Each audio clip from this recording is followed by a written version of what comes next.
In the quiet, unsuspecting corners of the world, monsters wear the faces of those we trust most: family, friends, and neighbors. Beneath their smiles, darkness festers, waiting for the perfect moment to strike. These are the stories of unimaginable horror, where the hands of those we once loved become stained with blood, and the line between sanity and madness is shattered. Each tale is a descent into the mind of a killer, where fear is not only felt but hunted. Welcome to the twisted realm of murderers, where survival is never guaranteed, and every shadow hides a potential threat.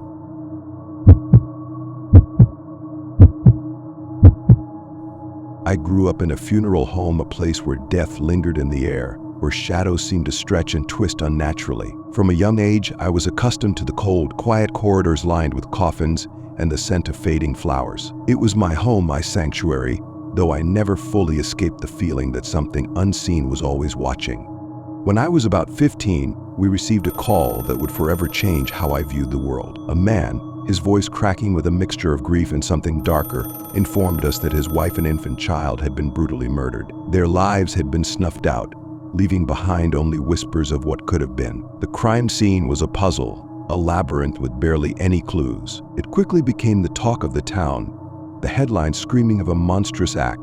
The day of the viewing arrived, and the air was thick with an almost suffocating tension. The mother, pale and serene in death, cradled her baby in her arms, an image so gut-wrenching that it felt like the world itself had tilted off its axis. The police had set up surveillance, their eyes darting nervously over the sea of mourners, searching for anything that could point them toward the killer.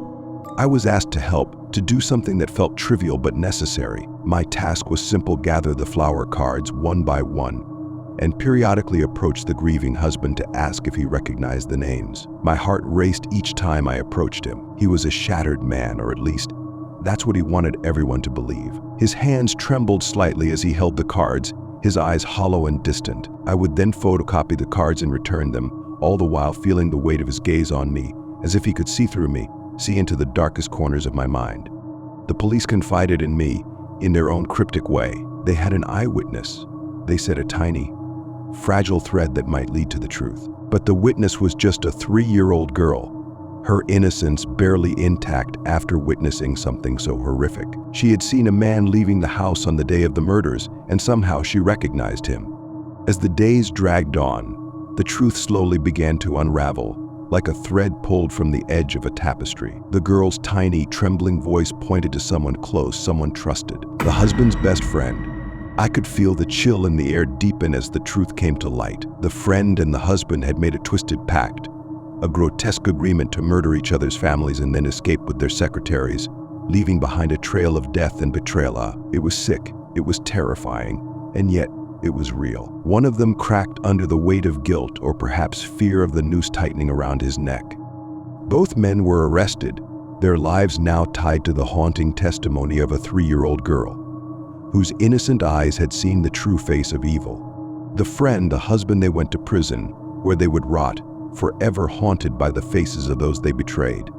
But what haunts me to this day is not the crime itself, but the memory of that man, the husband, standing right beside me, time after time. I spoke to him, I handed him those cards, and never once did I see the darkness within him. Never once did I feel the malevolence that lurked just beneath the surface. He was a master of disguise, a wolf in sheep's clothing.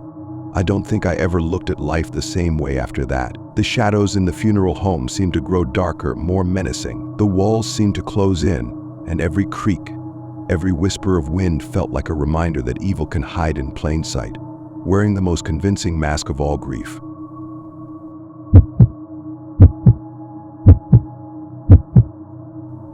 Growing up, I had a best friend whose Aunt Sarah was the kind of woman everyone admired: sweet, generous, and always willing to help others. Her smile could light up a room, and her kindness seemed endless. But little did anyone know, her unwavering warmth would become the source of her ultimate nightmare. It started innocently enough. Sarah met a man, Mark, who was captivated by her compassion. They began dating, and at first, Mark seemed like the perfect match for her. He doted on her, admired her generosity, and often expressed how lucky he was to have found such a loving person. For months, their relationship blossomed, but as time passed, something in Mark began to shift. Mark's admiration twisted into something darker, something possessive. He started to grow jealous of Sarah's interactions with other people. He would question her about small gestures like a simple smile or a friendly hello to a passerby. At first, Sarah laughed it off, thinking he was just being overprotective. But the unease crept in slowly, unnoticed, like a shadow growing larger as the sun began to set. One evening, after a friendly neighborhood gathering, Mark exploded. His face contorted with rage as he accused Sarah of being too nice to others. In his mind, her kindness was no longer a virtue but a betrayal. He believed that Sarah's warmth, her very essence, should belong to him and only him. She tried to explain, but the words fell on deaf ears. As the days went by, Mark's paranoia grew. His jealousy consumed him, warping every interaction into a personal affront. The loving man Sarah had once known had transformed into a monster, obsessed with the idea that her kindness was a form of infidelity. To him, every act of generosity was an insult, a knife to the heart.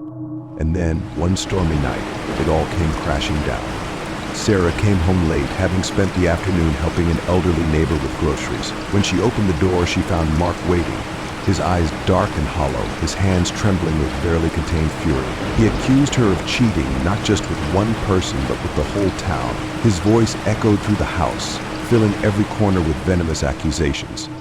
Before she could respond, he snapped. He grabbed her by the arm, dragging her to the kitchen, his grip tightening with every second. She screamed, but the storm outside drowned her cries. Mark's eyes were wild, his mind shattered by his obsession. He believed that Sarah had betrayed him by being kind to others, by sharing the love that he thought was his alone.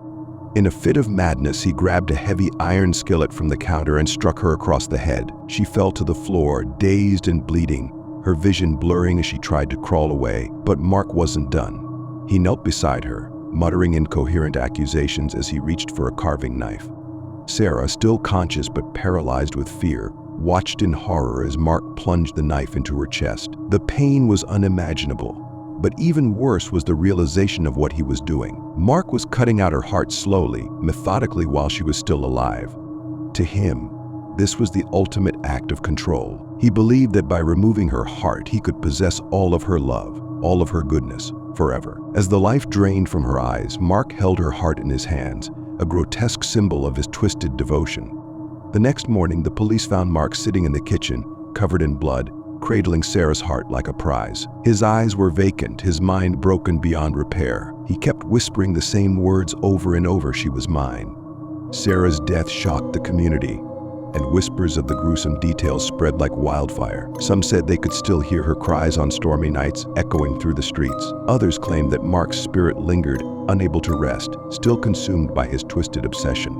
But one thing was certain: Sarah's kindness, the very thing that had made her so beloved, had become her undoing. And in the end, it was her heart, her generous, loving heart, that had driven a man to madness.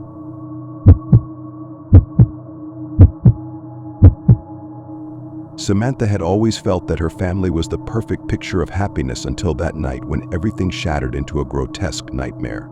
It was a quiet evening, the kind where the subtle rustling of leaves against the window was the only sound that accompanied the peace. She had spent the day out with her younger brother, exploring the woods behind their house, and returned home just before nightfall. But when she opened the front door, an eerie silence engulfed her, an unnatural stillness that set her heart racing.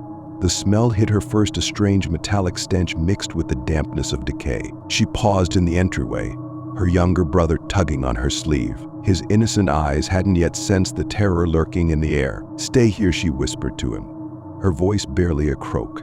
Treating carefully, Samantha moved deeper into the house, and the sight that awaited her was too horrific to comprehend. Blood smeared the walls in jagged, haphazard streaks. The bodies of her parents, grandparents, and her baby sister lay scattered in the living room, their faces frozen in eternal screams of agony.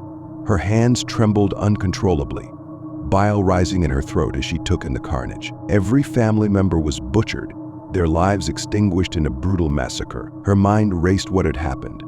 Who could have done this? And then she remembered her older brother. The house was too quiet, too still. He should have been home. Where was he?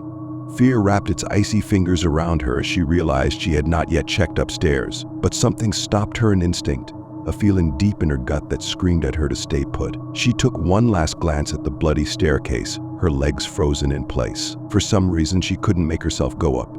Suddenly, a movement flickered in her peripheral vision, a shadow shifting from the upper floor. Her heart stopped. "Run," she gasped, grabbing her younger brother by the arm and bolting out the front door. They ran, adrenaline pumping through her veins, feet pounding the earth as they made their way to the neighbor's house. Samantha's vision blurred, the horror she'd witnessed still etched in her mind. The police arrived within minutes, but the nightmare was far from over. As they cleared the house and began their investigation, Samantha's world unraveled with a single revelation: her older brother, the one she had trusted all her life, had killed them all. He had massacred their family and had been waiting for her, lying in wait upstairs with an axe, prepared to take her life next. The realization sent chills down her spine. The only reason she and her younger brother were still alive was because she hadn't gone upstairs. One step, one wrong move, and she would have fallen into his trap. Years passed, but the horror never left her. Every 3 years, like clockwork, she received letters, twisted, hateful messages from her brother, who was imprisoned for the murders. The words echoed the promises of violence he had made that night, threatening to finish what he had started. Samantha lived in perpetual fear, knowing he was always waiting for the moment when he could be free again, to hunt her down and fulfill his bloodlust. To this day, she continues to bring his letters to the parole board, each time begging them not to let him out. Each time, the nightmares of that fateful night resurface, and Samantha is reminded that the bloodline she once cherished is forever tainted by her brother's unspeakable darkness.